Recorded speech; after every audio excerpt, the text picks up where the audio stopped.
Ameni. Amen enkonzweni. Amen emvuselelweni. Manje ke ngiyambonga uNkulunkulu lo mephambi kwenu ngisikhumbuzo wakasimelani. Ngiyakholwa ke ngisindisiwe. Sifiso sami ukukholweni indolo eyodwa nje sinangendlula emhlabeni ngibone Jesu. Amen. Yiloko nje lokungenta ukuthi ngibe la nekuthi ngihlanganyele njalo enkonzweni. Amen. Manje ngidawubingelane bafundisi laba khona phakathi kwethu.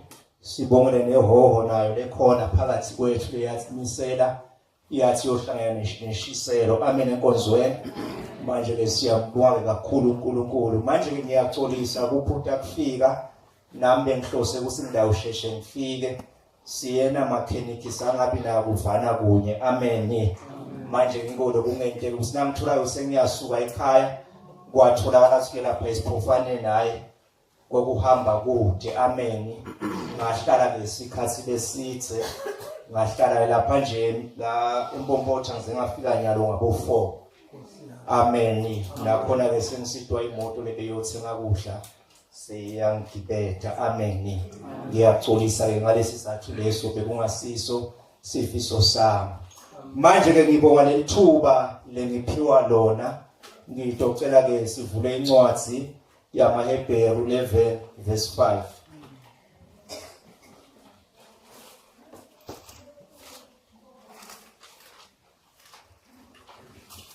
Incwadi yamaHebheru chapter 11 verse 5.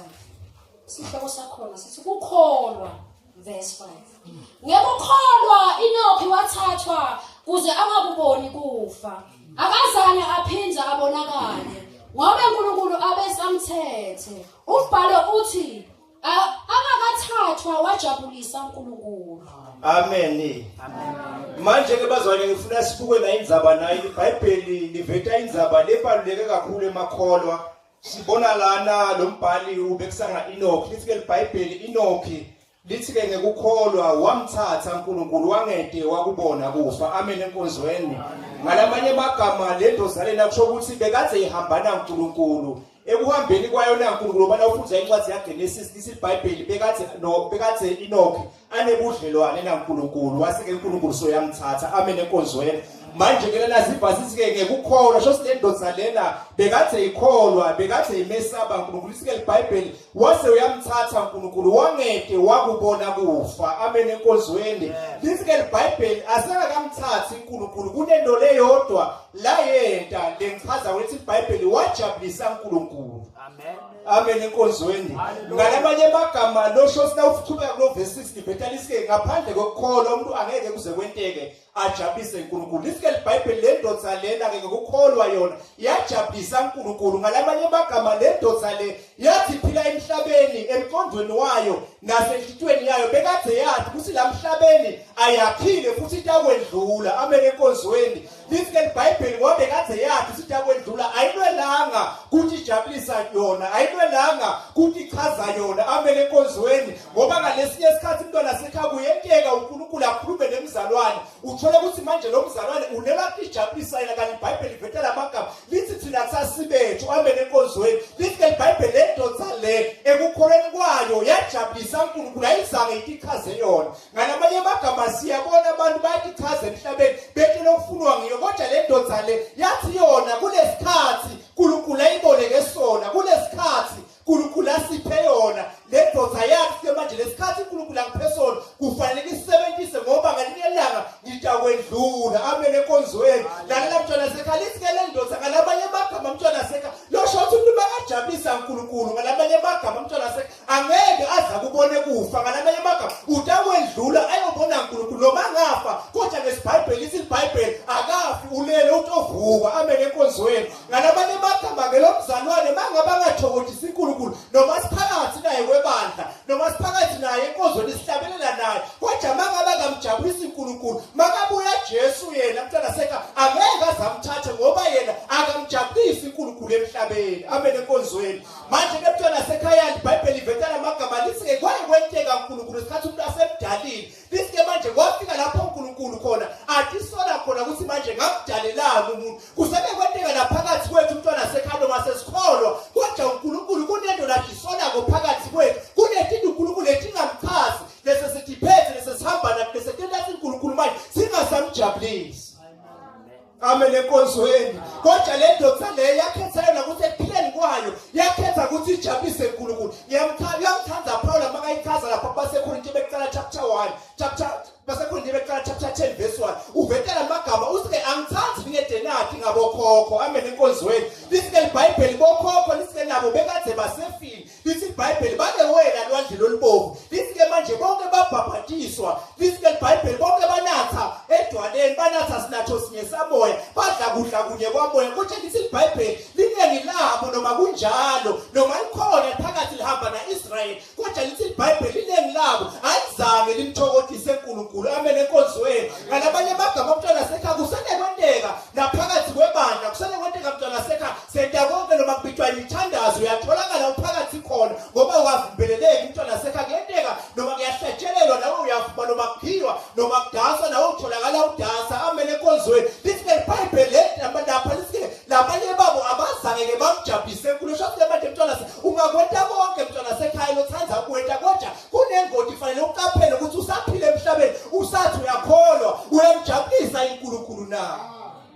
Amen enkonzweni. iBhayibheli ivetela amagama lisike bonke labo bafele ehlani. Lalela mntwana sekhaya kunebantu lasebatentile bethe emahlazo phakathi kwebandla babona ukuthi uNkulunkulu solonana kababhubhisa umntwana sekhaya bayibona ungathi lento iblima. Lalela mntwana sekhaya kungoba uNkulunkulu uyasithanza ubekethelela wena nami. Ngalabanye amagama umntwana sekhaya noma kuthiwa kubeka noma kukhulunywa ngemfundiso noma kukhulunywa ukuthi umntwana sekhaya hlukana nalokhu uqhubeke ukuthi naku ngiyaphila uNkulunkulu akakenti lutho. Lalela mntwana sekhaya kwafika isikhathi lapho kunaIsrael wamyekelela uNkulunkulu wambekethelela mntwana wasefika isikhathi khona la kuculula khona. Lalela mntwana sekhaya nawe sane kwenteka mntwana sekhaya ugilatika phakathi kwaleli bandla mntwana sekhaya ulisela abanye lithi iBhayibheli madoda naEli akazange amjabulise uNkulunkulu mntwana sekhaya lithi phakathi ethempelini abekade mntwana sekhaya alala odwana mntwana sekhaya ngoba yini mntwana sekhaya abekade athi chaza wona athi jabulisa wona anganenzaba naNkulunkulu. Naphakathi leli bandla mntwana sekhaya kufanele ubheke impilo yakho ngempela uNkulunkulu uyamthokozisa yini na. Hallelujah.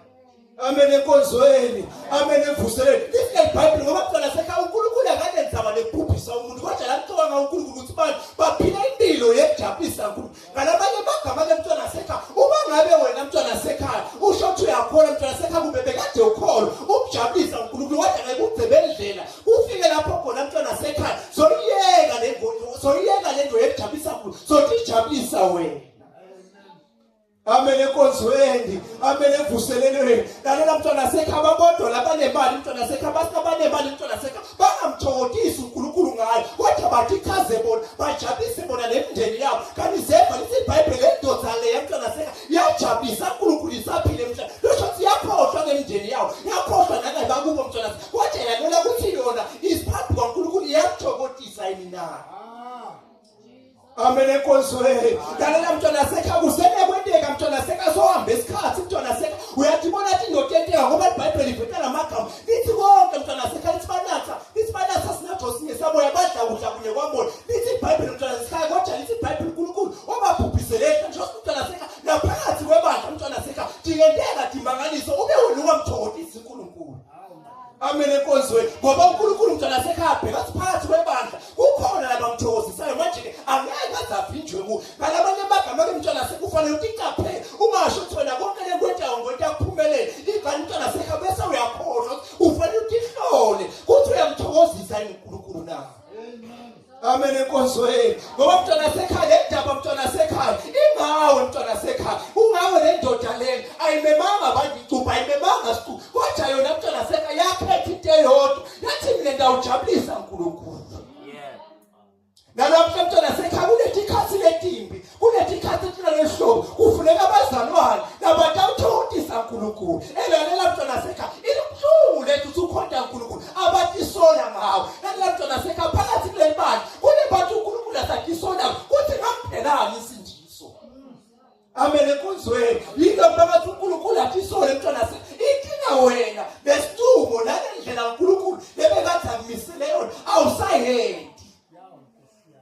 Amen enkonzweni. Amen emvuselelweni. Lalela mntwana sekhaya kunebantu labaphakathi kwaleli bandla mntwana sekhaya abaphumeli mntwana sekhaya bagilotshela amadiboni mntwana sekhaya kodwa bayahlabelela balagiye mntwana sekhaya betanga into kwetindotente enakele mntwana sekha kulento eyodwa okufanele uyiqaphele ukuthi uNkulunkulu uyamthokozisa yini na. Amen enkonzweni, amen evusele ngoba uNkulunkulu mntwana sekhaya uyabathanda labamthokozisa noma mntwana sekhaya phakathi kwelibandla noma phakathi kwabangani bakho phakathi kwesiqu mntwana sekhaya lohamba naso mntwana noma usibona ukuthi mntwana sekhaya sesiyabheda noma ubona bonzanga yakho mntwana sekhaya ubabona bajula phambi kwakho mntwana sekhaya ubabona mntwana sekhaya baphila impilo leni nanenama kubona mntwana sekhaya ubone bomama bangaphili ngendlela yelivangeli kodwa lalela mntwana sekhaya wena titshela into eyodwa kuthi empilweni kwami ngizothokozisa uNkulunkulu. Amen enkonzweni. Ngiyamthanda Joshua makashona maka athi nene endlu yami ngitamkhonda uJehova. Lalela mntwana sekhaya bantu labanenhloso leyodwa into yabo ukuthokozisa uNkulunkulu angeke baze banyakaziswe.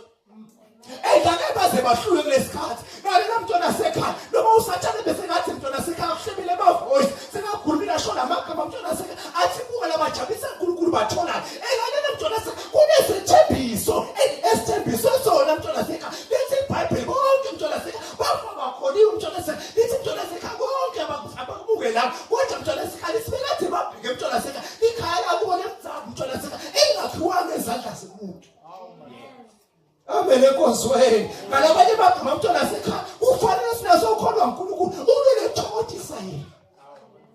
Ngoba angathokoziswa mntwana sekhaya angathokoziswa kuba nemali eningi angathokoziswa kuba nebangani abaningi angathokoziswa mntwana sekhaya kuba phakathi ma-status lasethu kodwa lalela mntwana sekhaya into ethokozisa uNkulunkulu ukulalelwa. Elalela mntwana sekhaya elalela sihlobo sami uyakwentela mntwana sekhaya uSawule mntwana sekhaya asho la magama kuSamuel athi lalela njengoba wonke uNkulunkulu ebekathatha ngikwenda lalela mntwana sekhaya uSamuel ufakela uyaphendula usho la magama uthi lalela uNkulunkulu akajajuliswa iminikelo nakho kodwa ujajuliswa ukulalelwa. Elalela mntwana sekhaya noma baphakathi kwalelibandla lalela mntwana sekhaya ugiletika kodwa liyede lakhilanga. Amen enkonzweni. Nabanye mntwana sekhaya sebathi tholi lethi Jesu baphiyana lalela mntwana sekhaya usengaphulula uyathatha mntwana sekhaya la uNkulunkulu ongamthokozisa ngakhona uyathi mntwana sekhaya la uNkulunkulu ongamjabulisa ngakhona kodwa namhla mntwana sekhaya uzongizeni uyena uNkulunkulu mntwana sekhaya uyathatha la uhamba khona mntwana sekhaya noma mntwana sekhaya bese ngathi ucaba ngathatha lesinye step mntwana sekhaya kodwa namhla shona makha uyena ujabulise uNkulunkulu. Sizahlabelana mntwana sekhaya nakhona labasho labagama bathi Nkosi Jesu sacela 2026 ngiyathi imoshile ngiyathi empilweni yami singaze ngijabulise ngikhohliwe ngakho kodwa namhlanje ufuna kulalela lendoda lethi mntwana sekhaya ngekukholo yajabulisa uNkulunkulu mntwana sekhaya isenangathaba elalela mntwana sekhaya kunomhlabano osodlula umhlabano mntwana sekhaya sikemi phakathi kodwa likhaya lethu lisezulwini elalela mntwana sekhaya abantu abazohlala noJesu abantu abajabula noJesu bantu labathe baphila emhlabeni inyama yabo ihlushwa betilelo basho lamagama bathi ngemtimba wabo lisojabulisa uNkulunkulu. Sizahlabelana mntwana sekhaya ukuletha sithandaze nawe lempilo ingeyaha angaze uNkulunkulu athi sengiyadisola uthi nakuphelani isindiso ngoba lenguphele kona usakwendi. Sizahlabelana mntwana sekhaya ungedi isango lakhona lisavulekile yebo isango uJesu isango lakhona isango lakhona Sibele wena sihlobo sami.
lalela mntwana sekhaya, lalela sihlobo sami, senyawuhlala phansi, lempilo ingeyakho.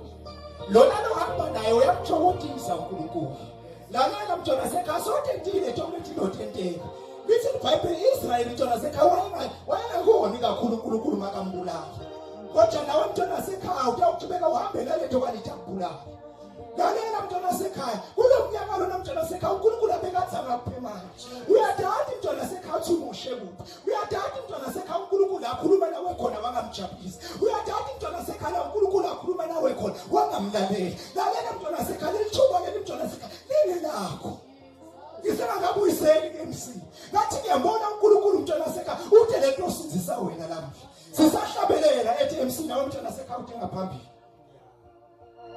Sasho sisama.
Uthokozisa uNkulunkulu.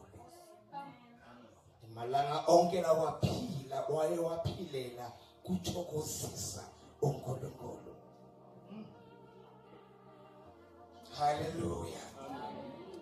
Indoda lena yokuqala umbhalo ofakaza ngayo eyahamba noNkulunkulu ngezinga eliphezulu kakhulu. Siyabonga uNkulunkulu, siyabonga izwi egameni lika Jesu Kristu. Haleluya. Siyabonga nqeko. Sisahlephula abazalwane, sihlephula ukudla kwakamoya njengoba vele singabantu bakamoya. Haleluya.